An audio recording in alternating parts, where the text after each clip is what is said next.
When someone attacks you and you only have a knife, how can you evade while still defending yourself? In this video, Mike Janisch, founder of Martial Blade Concepts, breaks down this question with a hands-on demonstration.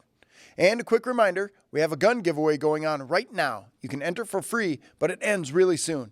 Just click the link in the description below to reveal which brand new gun you could win. Now, let's watch the video.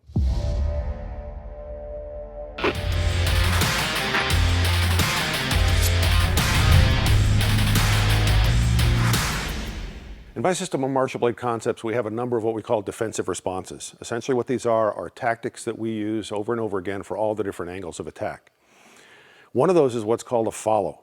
So when we look at the concept behind this, Eric Mays helped me out here, got a trainer.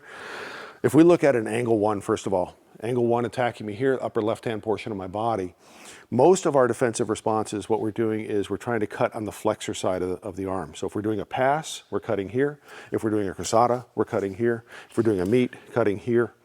What the follow does, you're essentially getting out of the way of the attack, letting it pass, and then following it with the opposite angle. So if he's attacking with angle one, all of the other defensive responses, I'm also essentially meeting that head on with an angle one. With a follow, I evade and come with the opposite angle, essentially a backhand strike, trying to cut his hand. Now in the traditional Filipino martial arts, where a lot of Martial Blade Concepts is drawn from, what you'll see are techniques. When he attacks nice and slowly, I can cut with that follow, and then I do whatever it is to follow up. The problem is when you look at this realistically, when you try to turn up the heat a little bit and make your training more intense, he attacks quickly.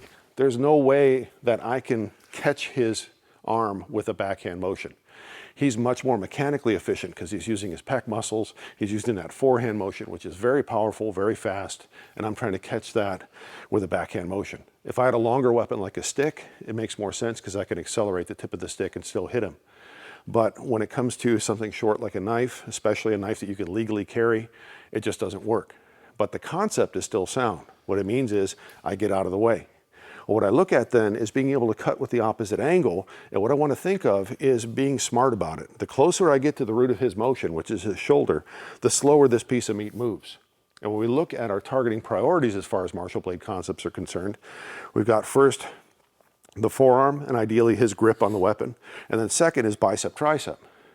Well, once we get to this point, even if we were doing one of our preferred techniques, we would still see this reference point here.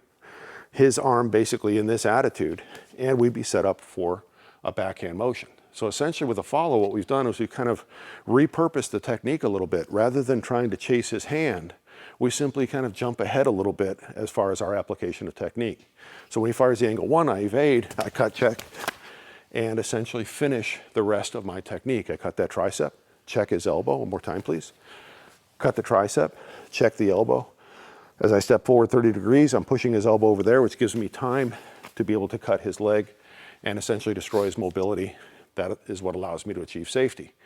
Now, the other beauty of the follow, if we look at the angle three, with an angle three, he's coming around and cutting the lower left-hand portion of my body. So as he comes in here, again, what I'd like to do is to be able to cut here, to cut with a cruzada this way, perhaps to cut with a meat this way.